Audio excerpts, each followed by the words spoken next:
Bab 33, Takdir yang enggan bersatu. Akhir yang tidak menyenangkan. Akibat pekerjaan pagi tadi, sekarang aku tidak bisa tidur dengan tenang. Perutku terasa sangat sakit, pinggangku kram. Beberapa kali aku tidak bisa menahan suara ringisan itu keluar karena saking sakitnya. Aduh, sakitnya. Aku mengambil air di samping tempat tidur. Sialnya lagi, sudah tidak ada persediaan air, membuatku mau tidak mau keluar dan menuju dapur untuk mengambil air. Mumpung Danita tidur juga, daripada terus disalahkan dan disiksa dengan mudah olehnya. Bahkan berjalan pun rasanya susah bagiku. Bagian perut bawahku terasa kram dan sakit. Aku berpapasan dengan Nia yang baru turun dari tangga. "Ada apa, Cinta? Kenapa jalanmu seperti itu?" tanya Nia berjalan dengan cepat menghampiriku. Aku mengabaikan Nia, fokus menuju dapur. Lagi pula pada akhirnya dia tidak akan peduli atau setidaknya membantuku saat mendapat masalah. Masalah yang kemarin aja dia lepas tangan. Maaf, kali ini aku tidak mau jatuh kesakitan yang sama. Entah mengapa, aku rasa air yang jatuh ke gelasku terasa sangat lama. Sambil menunggu, aku duduk dan melihat air itu turun. Rasa sakit itu semakin menyerangku. Semakin aku meremasnya dengan tanganku, tidak bisa berpengaruh apa-apa, malah semakin terasa sakit. "Astaga, Cinta, airnya tumpah," ujar Nia saat tiba-tiba masuk dan mematikan keran air itu. Aku sudah tidak fokus padanya, hanya fokus pada rasa sakit perutku. "Cinta, kamu kenapa? Ayo kembali ke kamarmu atau nanti Danita melihatmu dan bisa menyuruhmu melakukan ini itu lagi. Ayo." Nia membantuku untuk bangun. Rasanya susah, ada rasa sakit yang tidak bisa ditahan. "Astaga, Cinta, berdarah," ucap Nia spontan semakin memenuhi pikiranku. Suaranya begitu nyaring. Aku takut itu bisa membangunkan Danita. Berdarah? Jangan sampai itu terjadi. Semoga baik-baik aja. Pantas aja perutku terasa semakin sakit dan aku sedikit merasa bagian bawahku terasa basah. "Tolong aku, Nia, sakit sekali," ucapku lemas tidak berdaya. "Ayo, aku bawa kamu ke kamarku ya. Nanti aku akan menyuruh dokter untuk memeriksa keadaanmu diam-diam tanpa diketahui Danita," ujar Nia membantuku untuk berjalan. Meski pelan, dia tetap sabar dan selalu menyuruhku untuk tetap semangat. Semakin terasa sakit. Cukup lama menunggu sampai dokter yang ditelepon Nia datang. Nia menyembunyikanku dari Danita dan sekarang aku sedang berada di tempatnya. Dia memang punya ruangan khusus diberikan fasilitas oleh Dante. Dokter yang sekarang datang bukanlah dokter yang kemarin, maksudku Higon. Dia dokter yang berbeda, umurnya lebih tua. Mungkin Nia sengaja supaya tidak ada yang tahu termasuk Danita. "Bagaimana, Dok?" tanya Nia. Ia terlihat sangat khawatir padaku. "Untunglah Anda menghubungi saya dengan cepat. Ibu Cinta terlalu kelelahan, mungkin karena terlalu banyak melakukan pekerjaan yang berat. Bayinya masih aman, hanya aja karena ini adalah kehamilan yang pertama. Ibu Cinta perlu untuk menjaga diri sendiri juga. Jangan sampai terlalu kelelahan, apalagi sampai stres. Saya akan meresepkan obat yang bisa ditebus di apotek saya. Dan untuk Ibu Cinta, istirahatlah yang banyak, sementara waktu ini jangan melakukan pekerjaan yang berat," ujarnya. "Syukurlah kamu aman, sayang. Maafkan ibu yang telah membuat kamu kesakitan. Tapi mau bagaimana lagi? Hidup kita tidak bisa aman kalau belum terlepas dari kejahatan mereka. Kita hanya bisa bersabar untuk sekarang," ucapku dalam hati. Untuk anakku yang hampir saja kehilangan. "Syukurlah, baik, saya akan menebus obatnya." Nia mengantar dokter itu keluar. Aku berusaha menenangkan diri, jangan sampai kelelahan dan jangan sampai stres. Apakah aku bisa? Sedangkan kedua hal itu menjadi makananku di tempat ini. "Ini semua terjadi karena kamu kelelahan, Cinta. Andai kamu bisa menjaga dirimu sendiri, tidak akan terjadi seperti ini. Untung aja masih bisa terselamatkan," gerutu Nia. "Ini yang kalian inginkan dariku, bukan? Kalian jangan sungkan untuk memintanya lagi. Aku dengan senang hati menyakiti diri sendiri lagi." Aku menatap Nia. Ia terdiam. Hendak menjawab, hanya saja langsung ditahannya. Dia mengambil ponselnya dan menelepon seseorang. Ia terlihat serius. Yang aku takutkan dia menghubungi Dante. "Siapa yang kamu telepon, Nia?" Bukannya menjawab, Nia malah keluar. Tidak membiarkanku untuk mendengarkan percakapannya dengan orang itu. Ah, terserah. Tidak ada gunanya juga untukku. Pagi-pagi sekali, Nia sudah memaksaku untuk sarapan dan meminum obat yang sudah ia tebus pada dokter itu. Ada 3 macam obat, dan ketiganya besar semuanya, membuatku malas untuk meminumnya. Aku sudah mengatakan pada Danita kalau kamu pergi ke suatu tempat bersama salah satu penjaga Dante.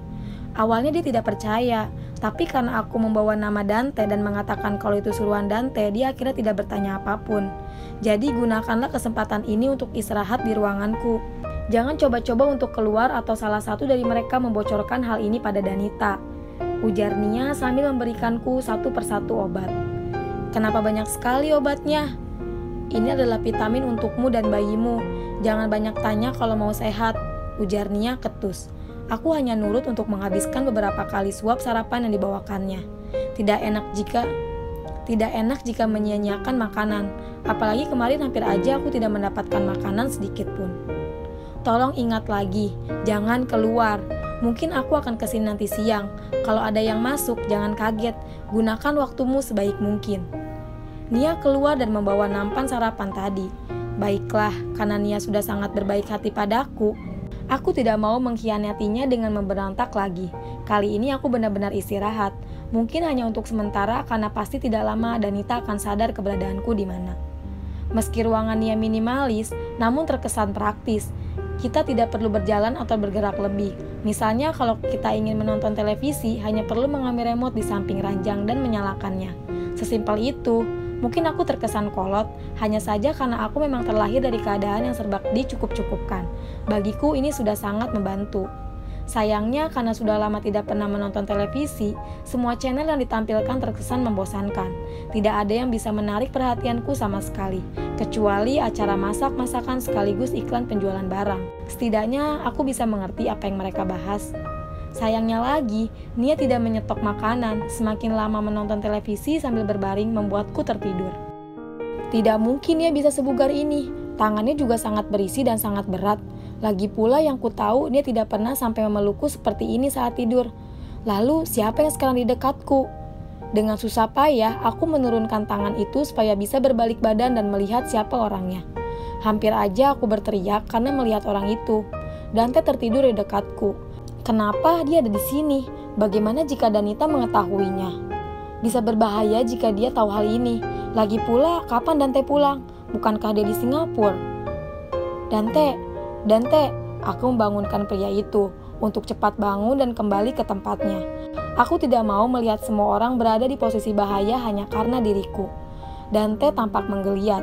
Dia mengucek matanya dan melihatku. Dia langsung menaruh tangannya di perutku, mengecupku singkat dan mempertanyakan hal yang membuatku berharap lagi padanya. Bayi kita baik-baik aja kan? Tanyanya. Bagaimana dia bisa tahu?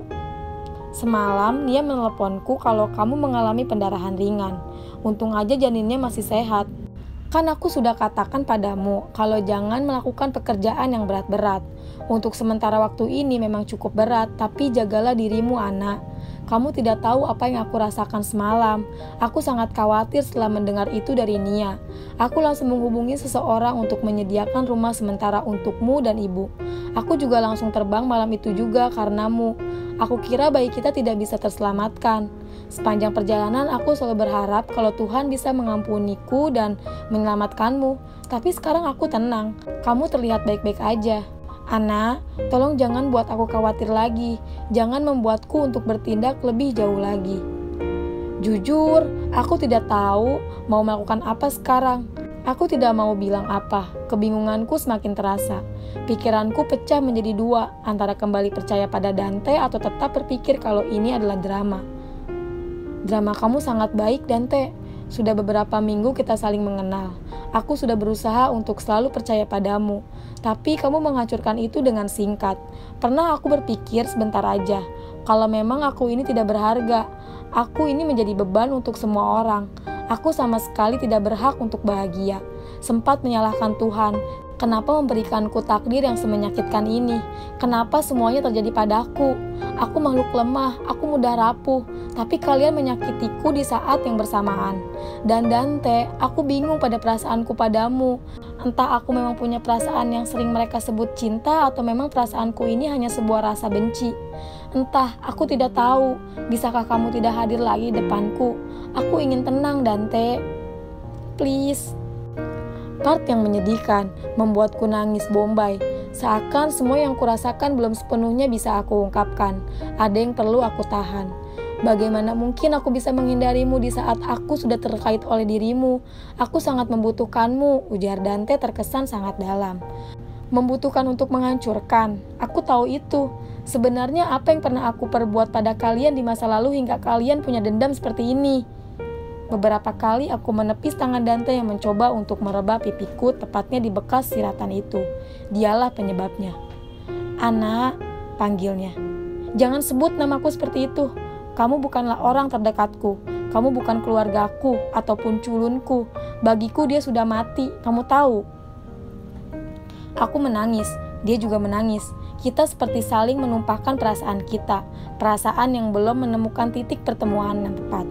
Hubungan kita terhalangi oleh tembok besar, berusaha untuk merobohkannya namun salah satunya harus siap untuk terluka.